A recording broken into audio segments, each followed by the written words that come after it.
Capítulo 2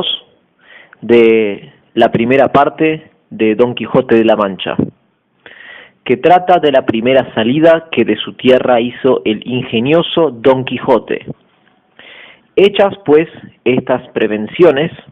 no quiso aguardar más tiempo a poner en efecto su pensamiento, apretándole a ello la falta que él pensaba que hacía en el mundo su tardanza, según eran los agravios que pensaba deshacer, tuertos que enderezar, sin razones que enmendar, y abusos que mejorar y deudas que satisfacer. Y así, sin dar parte a persona alguna de su intención, y sin que nadie le viese, una mañana, antes del día, que era uno de los más calurosos del mes de julio, se armó de todas sus armas, subió sobre Rocinante, puesta su mal compuesta celada, embrazó su adarga, tomó su lanza y por la puerta falsa de un corral salió al campo con grandísimo contento y alborozo de ver con cuánta facilidad había dado principio a su buen deseo. Mas apenas se vio en el campo cuando le asaltó un pensamiento terrible, y tal que por poco le hiciera dejar la comenzada empresa,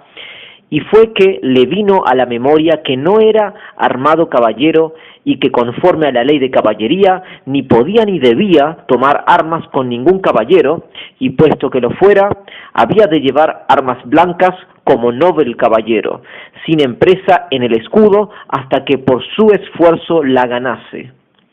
Estos pensamientos le hicieron titubear en su propósito, mas pudiendo más su locura que otra razón alguna,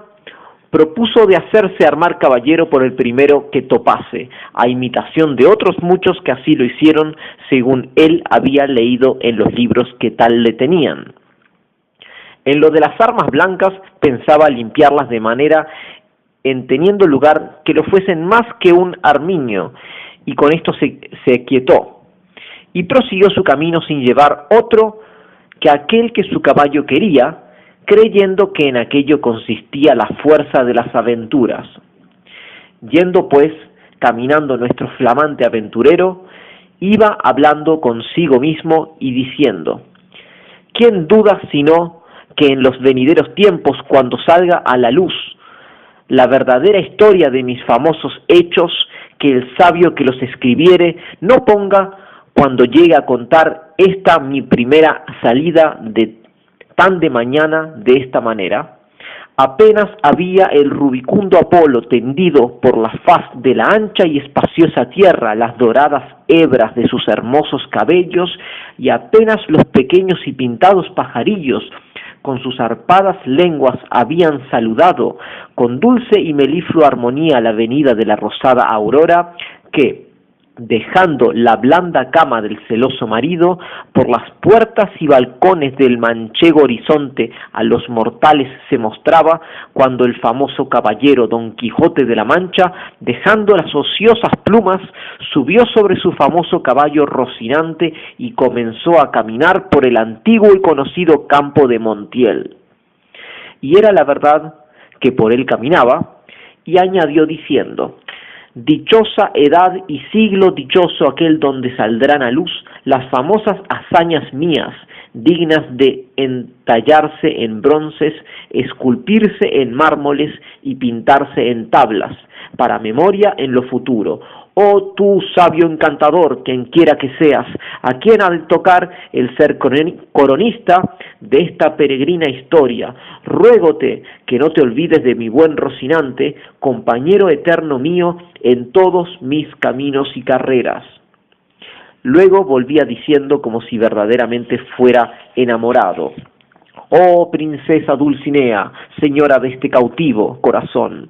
mucho agravio me habéis fecho en despedirme y reprocharme con el riguroso afincamiento de mandarme no parecer ante la vuestra fermosura. Plégaos, señora, de membraros de este vuestro sujeto corazón, que tantas cuitas por vuestro amor padece. Con estos iba ensartando otros disparates, todos al modo de los que sus libros le habían enseñado, imitando en cuanto podía su lenguaje. Con esto caminaba tan despacio y el sol entraba tan apriesa y con tanto ardor como fuera bastante a derretirle los sesos si algunos tuviera. Casi todo aquel día caminó sin acontecerle cosa que de contar fuese, de lo cual se desesperaba, porque quisiera topar luego con quien hacer experiencia del valor de su fuerte brazo. Autores hay que dicen que la primera aventura que le avino fue la del puerto Lápice, otros dicen que la de los molinos de viento, pero lo que yo he podido averiguar en este caso, y lo que he hallado escrito en los anales de la Mancha, es que él anduvo todo aquel día y al anochecer su Rocín y él se hallaron cansados y muertos de hambre, y que mirando a todas partes por ver si descubriría algún castillo o alguna majada de pastores donde recogerse y a donde pudiera remediar su mucha hambre y necesidad, vio no lejos del camino por donde iba una venta que fue como si viera una estrella que no a los portales, sino a los alcázares de su redención le encaminaba. Dióse priesa a caminar y llegó a ella a tiempo que anochecía. Estaban acaso a la puerta dos mujeres mozas, de estas que llaman del partido, las cuales iban a Sevilla con unos arrieros que en la venta aquella noche acertaron a hacer jornada, y como a vuestro aventurero todo cuanto pensaba, veía o imaginaba le parecía ser hecho y pasar al modo de lo que había leído, luego que vio la venta se le representó que era un castillo con sus 4 torres y chapiteles de luciente plata, sin faltarle su puente levadiza y honda cava, con todos aquellos adherentes que semejantes castillos se pintan. Fuese llegando a la venta que a él le parecía castillo, y a poco trecho de ella detuvo las riendas a Rocinante, esperando que algún enano se pusiese entre las almenas a dar señal con alguna trompeta de que llegaba caballero al castillo. Pero como vio que se tardaban y que Rocinante se daba priesa por llegar a la caballeriza, se llegó a la puerta de la venta y vio a las dos distraídas mozas que allí estaban, que a él le parecieron 2 hermosas doncellas o 2 graciosas damas que delante de la puerta del castillo se estaban solazando. En esto sucedió acaso que un porquero que andaba recogiendo de unos rastrojos una manada de puercos, que sin perdón así se llaman, tocó un cuerno a cuya señal ellos se recogen, y al instante se le representó a Don Quijote lo que deseaba, que era que algún enano hacía señal de su venida, y así, con extraño contento, llegó a la venta y a las damas, las cuales, como vieron venir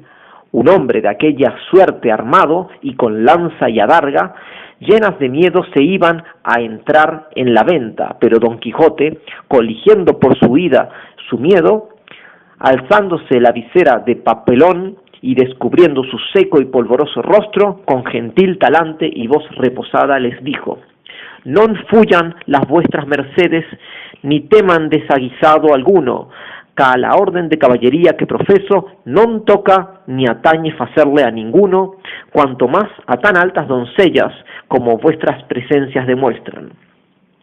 Mirábanle las mozas y andaban con los ojos buscándole el rostro, que la mala visera le encubría. Mas como se oyeron llamar doncellas, cosa tan fuera de su profesión, no pudieron tener la risa, y fue de manera que Don Quijote vino a correrse y a decirles: «Bien parece la mesura en las fermosas, y es mucha sandez además la risa que de leve causa procede. Pero non vos lo digo porque os acuitedes, ni mostredes mal talante, que el mío non es de al que de serviros». El lenguaje no entendido de las señoras y el mal talle de nuestro caballero acrecentaba en ellas la risa y en él el enojo, y pasara muy adelante si a aquel punto no saliera el ventero, hombre que, por ser muy gordo, era muy pacífico, el cual, viendo aquella figura contrahecha, armada de armas tan desiguales como eran la brida, lanza, adarga y coselete, no estuvo en nada en acompañar a las doncellas en las muestras de su contento.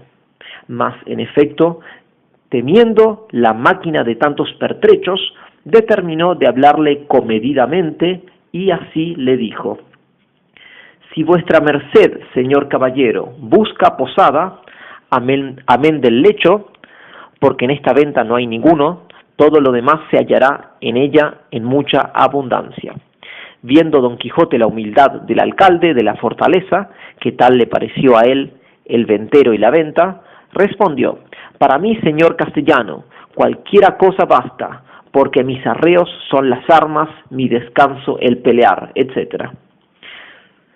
Pensó el huésped que el haberle llamado castellano había sido por haberle parecido de los sanos de Castilla, aunque él era andaluz y de los de la playa de Sanlúcar, no menos ladrón que caco, ni menos maleante que estudiantado paje, y así le respondió: según eso, las camas de vuestra merced serán duras peñas, y su dormir siempre velar, y siendo así, bien se puede apear con seguridad de hallar en esta choza ocasión y ocasiones para no dormir en todo un año, cuanto más en una noche.